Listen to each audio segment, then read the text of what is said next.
South Carolina at Vanderbilt. It's an SEC matchup, and it's a lot bigger than what people would have thought it would have been as the season began here in 2024. Thanks for tuning in to the First and Long College Football Show. I'm your co-host Marcus, joined by my co-host Mason. We're deep diving into this one today. Um, uh, Look, this is a couple of teams that have exceeded expectations this year, Mason, by a lot. This has been an outstanding season for Vanderbilt, 6-3 so far this season, able to get wins over some big SEC foes, right? Some teams that you can't consider them SEC rivals, right? Because to be rivals, you've got to have kind of both sides able to get some wins here and there. Vanderbilt is able to do that in 2024, and now they're going to be hosting the South Carolina Gamecocks, who have had one of the best defenses, specifically one of the best defensive lines in the SEC this season.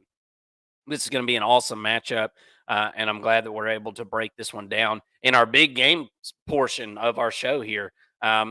We typically come on Tuesdays. We did Wednesdays this week. Tuesdays, we do big game breakdowns. So on Sundays, earlier in the week, we do smaller game breakdowns. This one was on Sunday. And then after what happened last weekend, South Carolina able to thrash, Texas A&M there towards the end of that football game, and Vanderbilt able to beat Auburn. We were like, heck yeah, dude, we got to put this on our big game matchups. And we've got South Carolina ranked in our top 25 right now. We've had Vandy in and out, kind of on the verge, honorable mentions of the top 25 throughout the season. So really, really exciting stuff. South Carolina, 3.5 point favorite in this one, over under set at 45.5. Diego, let's go South Carolina offense against the Vanderbilt defense first. Last week was really the first time that I looked at South Carolina's offense and thought, wow, that actually looked pretty good. I'm not going to lie. There wasn't many opportunities this season, Mason, and a lot of that has had to do with the offensive line. It's just not been that great at times this season. And last week, this offense was able to really do whatever they wanted to do. They had a very balanced approach to running and passing, about 250 yards of each in that game against Texas A&M. That's a recipe for success on offense, right? Whenever you can be as balanced as possible and keep defenses guessing. And I thought South Carolina did a really, really good job of that last week. Lenora Sellers, while he didn't complete a ton of passes, you know, uh, got chunk plays, right? He was able to hit some chunk plays, limit the mistakes, which was a big, big deal. Anytime you got a first year starter in the SEC, they're going to make a lot of mistakes. That's just the way that it is. And sometimes even whenever you have a multi-year starter like Georgia does, they make tons of mistakes, right? So it's a tough game that we watch, and it's a tough game these guys play. And Lenora Sellers has figured it out the hard way at times this season. But it seems like South Carolina offensively is playing their best football right now. Rocket Sanders has been an absolute blessing to this offense. And it's really came in the nick of time because Dowell Loggins, I think, was starting to kind of wear thin on some of the South Carolina fans in that fan base with his play calling and things like that. But when execution is bad, the play caller is going to be scrutinized no matter what. When execution is good and successful, then the play caller looks like a genius, right? I'm interested to see how the Vanderbilt defensive line matches up with this South Carolina offensive line, right? I think that is a big part of this. Are you able to stop the run and take something away from the South Carolina offense? I think the number one thing you got to try to take away is the run. South Carolina's a run first football team, right? That's what they're trying to do first and foremost. The passing game has really just kind of started to come along. So, with that being said, is Vanderbilt going to be able to line up and beat this offensive line? And I think the answer to that question is at least 40% of the time, I think they can, if not 50% of the time. So I think we've got a pretty even matchup as far as the South Carolina offensive line versus that defensive line of Vandy. I don't see a super clear advantage there for either one of these squads. And I think that's a lot of what this game is going to boil down to. We're going to discuss the South Carolina defense that's been so stout against the Vandy offense that's been really entertaining to watch with Diego Pavia. Um, but what do you think, Mason, about this offense versus the Vanderbilt defense? Um, if we get more of what we got last week, then I think that South Carolina is going to be in good shape. But you've got to watch out because South Carolina now plays the same situational position that Texas A&M did last week of going on the road after getting an emotional victory at home. This is a letdown spot for South Carolina. Yeah, potentially. One thing I really like about South Carolina right now, though, is the progression that we've seen from Lenora Sellers. We've been hearing about this guy for a couple of years now, and the South Carolina fan base has said, "Hey, this guy's next year he's going to be ready." They liked him as a recruit before that, and now we're seeing him play better and progress as a quarterback should, as a young quarterback should in his first year. I think that we maybe sold him a little bit short earlier in the year because we expect to see SEC quarterbacks come in and be ready to play and all that. Well, we're starting to see Lenora Sellers come into his own, and I think that that's a really dangerous recipe for the rest of the SEC because if he continues to play, and I know it wasn't a perfect game against Texas A&M, but Texas A&M is a really good defense, much better than Vanderbilt's, I would say. Vanderbilt has been pretty solid, I would say, on the defensive side of the football. But if Lenore Sellers is adding to his repertoire a passing attack, this South Carolina offense can start to really get cooking. I'm a really big believer in Rocket Sanders. I think he's played better as the season has gone on, as he's been getting more touches in this offense and playing within the system. But with Lenore Sellers, I'm kind of wondering if we're not going to see this guy's ceiling before the season's over. How much further can he go? Because it seems like he's got all the tools. He's got a big arm, and now he's starting to learn how to read these defenses and make the right decisions with the football. I think it's a pretty dangerous combination. Couple that with a couple of decent receivers, and I do think that the offense for South Carolina could potentially exploit the weakness on this Vanderbilt defense, and that being the passing attack.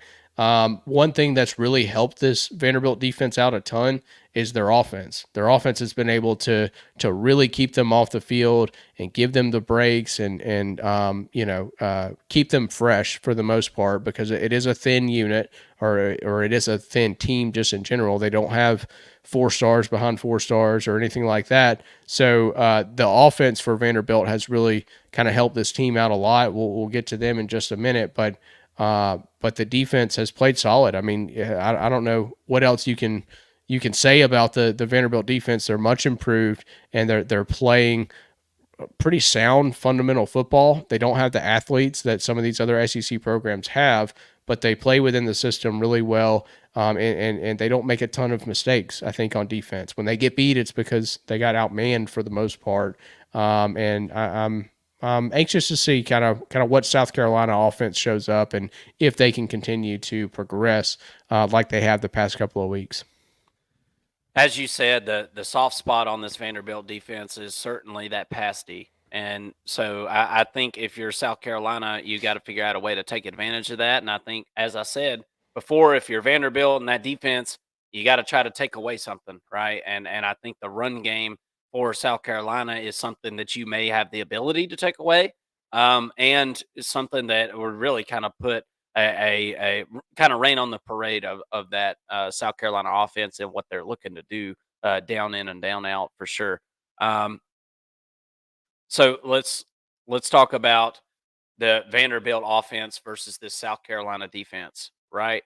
Um, there we go. Um, it all runs through Diego Pavia, right? He's obviously the leading passer, but he's also the leading rusher for this team this season. And what an inspiration the guy has been. The moxie, the charisma. He's just fun to watch. He's just flat out fun to watch, and the crew that he brings to the game. Out there, up there in the stands, he's always got a big group of supporters there from his family and everything. And he's just likable, right? He's the likable I don't want to say the likable loser like the old saying goes, but you know what I mean, the likable underdog, the guy that it's easy to root for him, right? And that's kind of the thing with this Vanderbilt team in general is like it's hard to root against Vandy, right? In general, because it's just like it's Vanderbilt. Um, but look, this I don't think this is a great matchup for Vanderbilt here, to be honest with you, Mason. I think the South Carolina defense matches up pretty well with, first of all, the front group of South Carolina matches up well with just about anybody. So, you know, Tonka Hemingway there in the middle, Dylan Stewart, and the other guy, the transfer from Georgia Tech from last year. Those Kyle guys on Kennard. the Kennard, yeah. I mean, he's been unbelievable. Kennard's been ridiculous, off the chain good. Coming from Georgia Tech, who would have figured, right? I mean, who would have? That's just one of those transfer portal. It goes to show you there's good players on every single team, no matter how bad the team is. You know, or it used to be that way till they could all just transfer it onto the same 10 or 15 team. But I digress. This defensive line for South Carolina is absolute trouble for anybody, and even greater trouble for offense like Vanderbilt. The offense has been good at sustaining drives, and that has a lot to do with their running quarterback, who his awareness is through the roof. His ability to get to the chains and fall forward is just really second to none this season. He's done a really, really good job. Going to be tough sledding against that group this weekend, the guys that I named. Not to mention, I like the secondary group for South Carolina as well. I like a lot of those pieces. DQ Smith back there, amongst the others. I like this group defensively for South Carolina. It's been one of the biggest surprises of the season for me. I consider South Carolina to have definitely a top 20 overall defense, and that defensive line, I would consider them to be top 10 in the country. And Vanderbilt, I'm not sure that Vanderbilt has really faced off against the defense that's built this way. I think Texas is very good. I think Texas is a very good defense. Um, but I think they're built a lot different than the South Carolina, kind of the inverse of one another as far as defensively. South Carolina more stout on the front end, and I would even say on the edges as well. And Texas, I think, is really good in the secondary, and more of the strength of their defense kind of lies back that way. Um, and of course with Anthony Hill. But what are your thoughts on this matchup for this Vanderbilt offense? It's been a great story this season, man. But the the lack of explosivity on this offense, I think, is going to kind of come to bite them in the butt this weekend. I think with South Carolina, you got to be able to hit a long play to be able to kind of back this defense off a little bit. And I'm not sure that'll even back these guys off, because I'm not sure they need to bring a ton of pressure to be able to get pressure, if that makes any sense. What's your thoughts here? Well, I mean, like I said, this offense for Vanderbilt has been not only the offense for the team, but it's also in a lot of ways been the defense. They play very complementary football. I expect that to continue. I expect them to continue to be able to sustain some drives. Now, going up against South Carolina, that may lead to more field goals than anything else. But to me, if you're Diego Pavia or if you're his coaching staff, I'm just telling the kid, just please do not turn the ball over, because when South Carolina turns the ball over, they score. It's a deadly game that you're playing anytime you go back to pass the football against this unit. As good as they've been up front, South Carolina, that is, that they're really good on the back end as well. This is a pretty complete unit. I would say I like their DBs. I like their nose to the football. They've been really impressive to watch. They play Beamer ball really well, and this is kind of what I mean here. Interceptions, they're 13th in the country. Fumbles at 34th. It's not bad, not great either.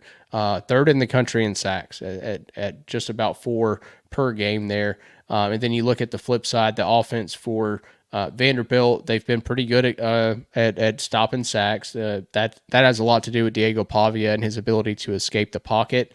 Interceptions, they're ninth in the country. They're not giving up a ton of interceptions. He's playing pretty good football, protecting the football, and fumbles as well. They've been pretty good at. So if you're giving me, if these trends continue and you're taking away South Carolina's ability to turn the ball over, and or ability to get the ball, and you're limiting Vanderbilt's ability to turn the ball over, then I like Vanderbilt to be able to continue to sustain these drives and maybe score a touchdown or two against South Carolina.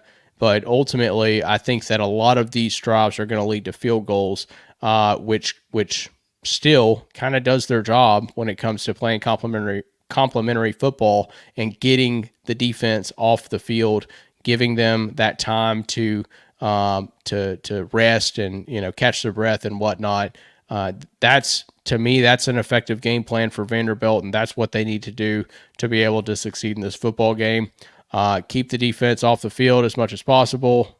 Kick field goals when you have to, and they're probably going to have to get a turnover or two and win the turnover battle if they're going to win this football game, in my opinion. And going back to what I said, Vanderbilt on offense, on the flip side, you just got to protect the football and continue to drive whenever they can. Yeah, no doubt about it. Let's get into our predictions for this one, man. I really like South Carolina here in the spot, and well, it's not really the spot. I'm actually worried about the spot they're in, and what I mean by that is I'm worried about the situation they're in, coming off of a very emotional victory there in their home stadium last weekend. That was emotional, man. I mean, you say what you want to say. That was um, crazy. South Carolina. I was talking to a Texas A&M fan on our comment section this past week, and they were like, "Man, they beat the brakes off of us," you know. And I told the Texas A&M fan, I said, "Look, it was pretty predictable to see it coming as far as with that South Carolina defense and things." I said, "But going to their place is tough, no matter what. But South Carolina don't get a ton of night games, man. Yeah. Think about it. Think about the fact that over the last few years, it just hasn't been something that TV, the people that schedule all the TV stuff have been like, oh, we got to get out there at nighttime. You know what I'm saying? They got one. The crowd was all in it, and I'm sure it was one hell of a party after that game. I mean, it had to have been a top 10 victory there. It should have been. But are you able to shake it off and go on the road now? And I know this isn't some kind of raucous road environment, but this isn't Vanderbilt from the past few years. I mean, this will at least be 50 to 60% Vanderbilt fans in the stadium this weekend. So, you take that for what it's worth. I'm not saying there's some kind of home field advantage for Vanderbilt. We know that's not true. But how do you do going on the road? How do you handle success? That's not something that we've seen South Carolina. I mean, not to put anybody down, but that's not something that we've seen South Carolina had to deal with a lot over the last couple of years. So, really interested to see how the coaching staff and the personnel handle this. But I like South Carolina in this matchup. I think the South Carolina defense, that's the thing, man. I'd be really worried about an offense in this spot. But I think South Carolina's defense travels, right? And that's the old saying, defense travels. I think the South Carolina defense is going to take it on the road. And even if the offense does sputter, I think the defense is going to be able to keep this a low scoring game, over under set at 45.5. So Vegas tends to agree with that. A low scoring one here. And I think South Carolina is able to squeak it out. I could see a 4-point victory here. I think Vegas is all over this line. I think this line is set almost perfectly. Not a lot of wiggle room here, in my opinion. What are your thoughts? I like South Carolina to get the dub here. Yeah, I'm with you. I think when I look at South Carolina in this spot, um, their defense is going to be hungry in this one. South Carolina feels slighted. I heard Shane Beamer in a press conference this week talk about how he was talking about the motivation factor. I think he was the question that was asked was something along the lines of getting up for this football game, and after such a big win, and he brought up the fact that you guys. He was talking to the media. He said, "You guys apparently think that Vanderbilt is a top 25 team and South Carolina isn't, and so that's what you guys said, not me. And so there's a motivating factor there for South Carolina. I think that Shane Beamer is kind of taking a page out of Kirby Smart's book and trying to play the motivation factor on the road. And everybody's doubting us, even though they're favored in this football game. I think that there's a little bit of motivation there, and South Carolina, Shane Beamer feels slighted. Give me South Carolina to win this game. I think that they do cover the 3.5. I could see it being a field goal game, just with the ability that this Vanderbilt team has to not quit in any football game, no matter who they're going up against. I could see it being really close, but at 3.5, if I'm picking South Carolina to win, I might as well take those points down with me.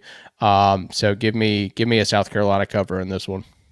Yeah. We'll see what the number does this week. Y'all join us on our Thursday betting show. It's called Between the Lines here on First and Long College Football, right here on our YouTube channel. We do it every Thursday, 7:30 p.m. Eastern. I may have a play on this one. Let's see if the line moves. I feel like probably move in the favor of South Carolina after that big victory last week. And if so, I may sneak a Vanderbilt bet in there, somebody who has covered the spread a ton this season. And South Carolina has been pretty good as far as that goes, too. So tune in Thursday, and maybe we'll have a play on this one on the spread or over under. Thanks so much for watching.